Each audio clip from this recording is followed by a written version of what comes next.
जोहार झारखंड, नमस्कार। Live Indian guard से मैं केतकी।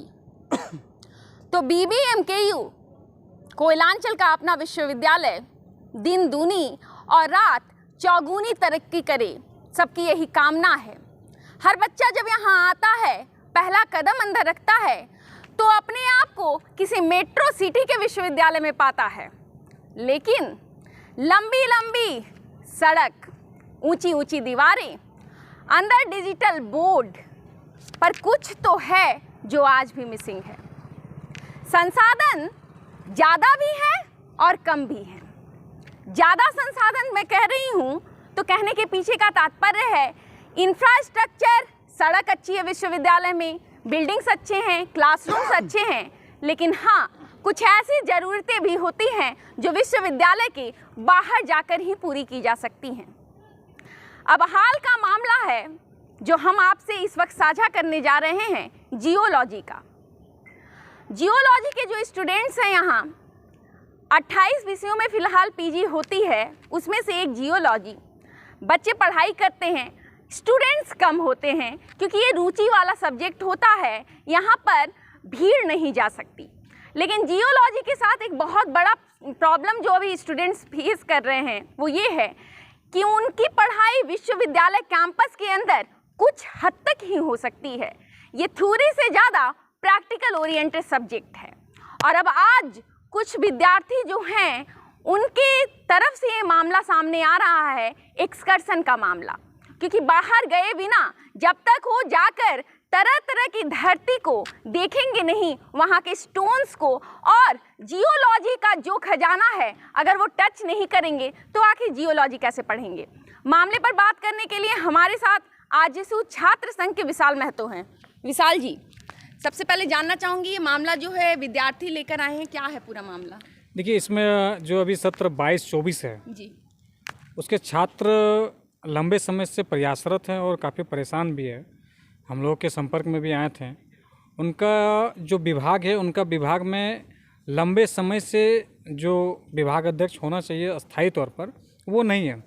उन लोगों का सिलेबस में जो उन लोग का पाठ्यक्रम है उसमें फील्ड वर्क किया जाता है। उन लोगों को कैंपस के कुछ स्पेसिफिक एरियाज ले जाया जाता है जिनसे उनके संबंधित विभाग का जो भी उनका विषय है उनसे रिलेटेड उनको प्रैक्टिकल रूप में, व्यावहारिक तौर पर उनका अनुभव दिया जाता है। जो लोग थ्योरी में पढ़ते हैं कि ये कॉपर है, स्टोन है, या जो पत्थर है, जो भी अलग अलग प्रकार की होती है, जो उसका विषय है कि पत्थरों की पहचान करना है, हीरो की पहचान करना है, तो पढ़ने के बाद में उन लोगों को उसी के दौरान में सेकंड सेमेस्टर में फील्ड वर्क के लिए उन लोग को ले जाया जाता है। इसके जो सीनियर बैच थे और छात्रों का कहना है कि उन लोगों को चाईबासा ले गया था, तो उनके सीनियर को ले गया गया था, उससे पहले भी सभी को ले जाया जाता है। लेकिन इस बार जो 22-24 का सेशन रहा, अभी वो लोग सेकंड सेमेस्टर से थर्ड सेमेस्टर में पहुंच गए हैं। तो सेकंड सेमेस्टर के दौरान ही उन लोगों का जब विभाग अध्यक्ष अस्थायी तौर पर नहीं है, तब से उन लोगों को परेशानी होने लगी। उन्होंने अपने साइंस के जो डीन है उनसे भी संपर्क किया था, उन्होंने भी आश्वासन दिया था। उस समय के जो तत्कालीन माननीय कुलपति महोदय थे, उन तक भी बात उन लोगों ने पहुँचाने का प्रयास किया था, लेकिन वो उनका यहाँ से जो भी उनको यहाँ से निलंबित कर दिया गया। तो आज भी अगर वो छात्र यहाँ पे परेशान है, हम लोग से मिलते हैं तो कहते हैं कि भैया क्या हम लोग का मौका नहीं मिलेगा, क्योंकि ये बहुत बड़ी चीज़ से हम लोग वंचित रह जाएंगे। जो हम लोग थ्योरी जो हम लोग पढ़ रहे हैं और जो अनुभव हम लोग व्यावहारिक रूप से वहाँ जा कर नहीं ले पाएंगे, तो ऐसा पढ़ के हम लोग को क्या होगा कि हम लोग किताब, एगो होता है किताब में देखना और मोबाइल में देखना और एक सामने से जा कर के उसका अनुभव लेना, वो अलग ही होता है। तो इसी प्रकार से आज VC सर से भी बात हुई, सभी छात्र गए थे, DSW मैम से भी बात हुई।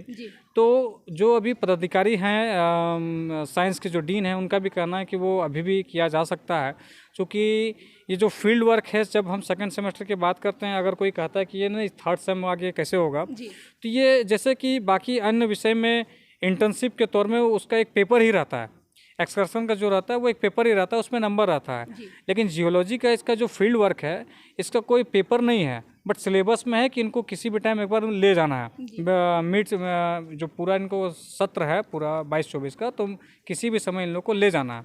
तो बेसिकली सेकंड सेमेस्टर में इन लोग को ले जाया जाता था, क्योंकि ये लोग अभी थर्ड सेम में आ गए हैं और इन लोग के पास अभी समय है, तो अभी भी वो समय है, इन लोग को ले जाया सकता है। तो इसी प्रयास में आज उनसे बात भी हुई है।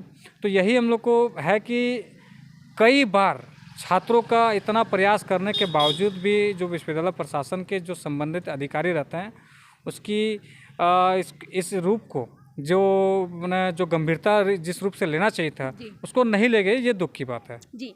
तो आज जब वीसी और डीएसडब्ल्यू के सामने ये बातें गई तो उनकी तरफ से क्या रिस्पांस था? पहले तो वीसी सर से बात हुई तो उन्होंने कहा ठीक है, आपकी बात को हम समझे हैं जी। अगर ये मामला हम पे पहले तक आता, इससे पहले आता तो हम लोग इस पर कुछ किए होते, क्योंकि अभी वीसी आए हुए हैं, इनका बहुत ज़्यादा समय नहीं हुआ प्रभार के रूप में जी। तो इन्होंने बोला है कि मैं अन्य अधिकारियों से डिस्कशन करके मैं इस पर बात करूंगा। और डीएसडब्ल्यू मैम से बात की तो उनको पहले सारी चीज़ों से अवगत कराएं, उनको बताएं इस तरह की बात है। तो उन्होंने भी तुरंत जो हम लोग के साइंस के जो डीन हैं उनसे टेलीफोनिक संपर्क करके तुरंत मामले से डिस्कशन ऑन स्पॉट की। उसके बाद उन लोगों ने बताया कि जो डीन है वो बोले कि खुद आकर के डीएसडब्ल्यू मैम से मिल करके इस पर डिस्कशन करेंगे और उस पर कुछ रास्ता निकालेंगे। तो जियोलॉजी का मामला है। वीसी इंचार्ज डॉक्टर पवन कुमार पोद्दार ने जब पदभार लिया उसके बाद पहले ही प्रेस कॉन्फ्रेंस में बातें सरफेस हुई, हमारे यहाँ विश्वविद्यालय में लैबोरेटरीज तो हैं लेकिन इक्विपमेंट नहीं है। एक ऐसी ब्रीड तैयार हो रही है स्टूडेंट्स की, पर्टिकुलरली साइंस के स्टूडेंट्स की, जिन्हें प्रैक्टिकल करना था वो प्रैक्टिकल भी थ्योरी की तरह पढ़कर निकल रहे हैं। और अब जियोलॉजी का मामला ऐसे में सामने आया है तो बात ये है कि अगर विभागाध्यक्ष नहीं है या बात ऊपर तक नहीं पहुंच पा रही है तो भुगतान विद्यार्थी क्यों करे। खैर, अब डीएसडब्ल्यू और वीसी की तरफ से सांत्वना तो मिली है, मामले में आगे क्या मोड़ आता है वो भी हम आपको बताएंगे। फिलहाल के लिए आपसे विदा लेती हूँ और अपडेट्स के लिए बने रहें लाइव इंडियन गार्ड के साथ।